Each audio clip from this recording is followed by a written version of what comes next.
Hello, thank you, and welcome to the Movement Podcast. MagGamer.com presenting to you a podcast speaking 100% truth, trying to give you perspective outside of your own, outside of ours. Sometimes we get lost in between those, and now this podcast, the movement's really about internally looking within and finding new ways. But at the same time, we're going to continue to do what we love. And we're going to talk about video games for this segment again, as usual. Talk about life and inspirational things most of the time. But today's a very heavy topic about video games. And it's rare that I do this in this fashion. I'm not prepared to unleash everything that I'm going to be presenting to you guys, but it is necessary. So we recently gotten a whole mess of madness online with fans versus developers, and it's been pretty nasty, and the response as well has been nasty on all sides, rightfully so. To feel your emotions. I always tell everybody it's okay to have emotions. Knowing how to control and keep them contained to not do things that you shouldn't do is also important. So the freedom of feeling them and knowing how to express them are very important. This said, we're going to get into microtransactions. Microtransactions is something that everybody loves or hates. Some people love it, some people hate it, right? And we have an argument on what is good or bad. I am on the fence about it on a respect level, but on a personal level, in my 35 years of living, I have not once purchased any microtransactions till this day. I buy DLCs, but I do not buy microtransactions. And the reason is very simple. I will not support this because I don't want this to be the trend for the future. I can't play a video game without purchasing 20 other things. I will not allow that to be the future of video games. I believe you should buy a video game and enjoy it. At the same time, I do appreciate extra content. I love DLCs. I buy DLCs for the games I love. Now, that said, there's a balance about DLCs. What is worth purchasing also. So I evaluate all of this and I figure out what is necessary, what is important, and what is key. So with all that said, the big drama is Battlefront 2. Star Wars, the very, very anticipated game, has put out some information, and fans went crazy. Death threats to developers. And the fact I have to even address that and say that is disgusting. And I understand the internet is a safe place for bullies and trolls to exist in their lives, but I just think about these people as humans and wonder what is wrong with them. That said, the criticism makes sense. The criticism of what is or what isn't, how much should we pay or what should we do, this should be that. I could understand anybody and everybody to criticize anything. I actually own a journalist site for people to be critics, basically. So I'm the first one up to judge these things. That said, there's a certain line of understanding what was necessary and what isn't. And when it comes to this situation, of course it was out of hand. You have to purchase for heroes. They did address it today. This morning they said that they're going to be reducing the prices for all the heroes. But now I wanted to talk about the overall experience with video games and all of this. So first and foremost, before I get into the developers, we're gonna get into, actually, let's do developers first, and the reason why, so that it can cool down, so that the fans and consumers can get the picture. Developers are currently under pressure. They have to perform and put out content that consumers want to purchase.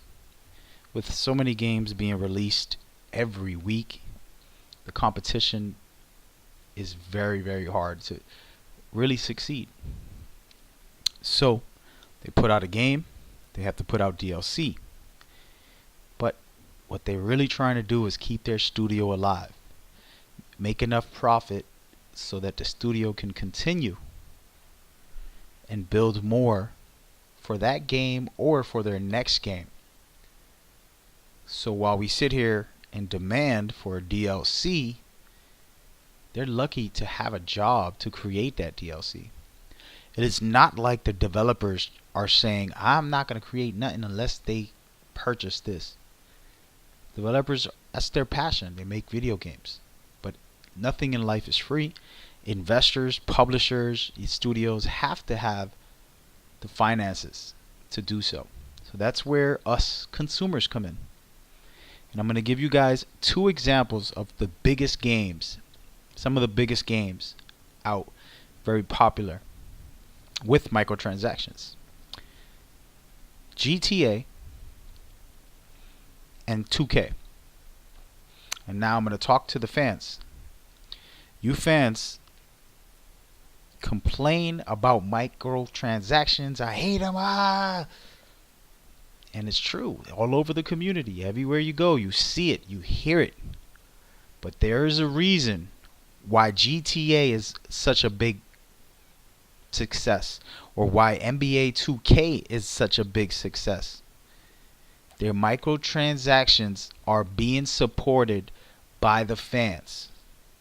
Their microtransactions are being purchased at a very high rate by their fans. So when you sit here and go online to disrespect somebody, a developer, a manager, you need to think about your actions. Understand you're at wrong because you are a hypocrite. And I'm not talking to everybody. Some people are like me and never purchase microtransactions. This said, in the end of the day, if you do purchase them, even once in your life, then you are supporting what you so-called hate.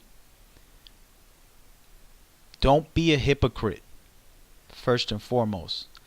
Secondly, my most constructive criticism is learn how to give feedback. If you're on Twitter, Facebook, or whatever, and you find a developer, understand that is one person and they don't control the whole game. They don't have the final say. This is more than one person projects. Sometimes there's hundreds of people working. And as for their official accounts, those are usually brand managers or just general community managers. They also have no control at all. All they do is gather information and send it to the developers who actually create the games. So, learning how to speak to build a relationship with them. I'll give you a template. Hey, I wanted to give feedback about this game. Think you can direct me to the right place? And I promise they will send you an email. They will send you a forum. They will tell you where to put it. From here, you open up and say everything you feel. But how you feel should be in a constructive manner. And as you can tell, I'm a little frustrated because of hearing death threats and things like that. It is beyond disrespectful as a human being. We play these video games to entertain ourselves, to enjoy our lives, to get together with friends. Some of us do make it a living out of it financially, but it is all about entertainment. It is called video game industry, aka interactive entertainment. Okay? So, for the devs, my suggestion to you is be transparent. Very transparent. Life isn't free. We need your support. If somebody doesn't like the microtransactions in these games, then they shouldn't be buying the games at all. And I have done that plenty of times in my lifetime. And I will continue to do so. But the trend is all the gamers purchase these games. They buy the microtransactions consistently. And your perfect examples is GTA and NBA 2K. And you can try to lie to me. I don't do it. The numbers say different. There's no way that they would exist and explode as much as they had, the success that they had, if people weren't purchasing these microtransactions. I hate them, but I get them because everybody else got them. And yeah, when if everybody else jump off a bridge, I'm going to jump off a bridge. No. And I understand kids will be hearing this. Young folks, understand. My son is 13. There was a time about a year ago he asked for $20 on his PlayStation. I didn't ask him for what it was for. He's old enough. I said, oh, $20? Okay, here you go. Gave him a PlayStation gift card. He put it into the PlayStation. He bought microtransactions for 2K. I was furious. Not because of the money, because I gave it to him thinking he was going to buy a fun game or something. I said, son, this is not why you play a video game. And I had a long talk with him about why does he play video games. He wants to be cool. He's trying to fit in with his friends. What is it? We had a long talk, and I explained that is not okay. You got to do better and be better. If it's microtransaction, you get it for a specific reason, okay, I guess.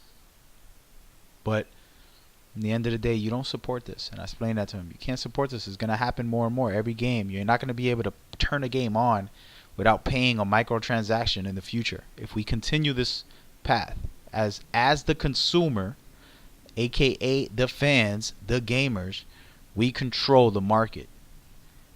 And sadly, no one understands that. And it's the same thing with society.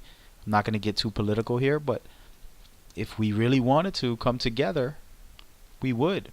But we don't. We kind of make an argument and scream for a minute, but we never come together. And that's what's happening with this gaming industry with this specific issue. And it's just one issue, but there's multiple games, and this is a good way to address it. And as someone who's boycotted microtransactions for the most part, I do understand them and I respect them because it's expensive to make new content. And if the fans can support their company, then do so. But I also don't want to spend 200 hours playing a game and then a guy plays for 10 hours and has everything I've unlocked because he purchased it. So it's one of those things where, wow, really? And it's give or take. So I'm making this video more about two things. The developers, be more transparent. Every day send a link to the forum, to an email where they can give feedback, and be transparent, truthful about what your development, and the fans will respond better. Secondly, fans, have some common sense, have some respect and dignity, and talk to these developers like human beings. They work really hard and they love video games just as much as we do, and just show them that support, and they will be receptive to you. Then search out for the forums where you can give the feedback. No need to disrespect anybody. Just speak your mind on what needs work. Simple as that. That's all I got to say today. I really do hope that everybody enjoys themselves. playing these games, enjoying the Star Wars game, continuing to build on their communities, and don't be toxic. Just continue to grow. And as for the devs, do the same thing. Help these guys understand, and hopefully this video can inspire some of you to find ways to engage with the community in a more healthier fashion. So thank you for tuning in. This is a very short podcast, and it's just wanted to target that. I thank you guys very much. I'll see you very soon. Maggamer.com in the building with the Movement Podcast. Peace.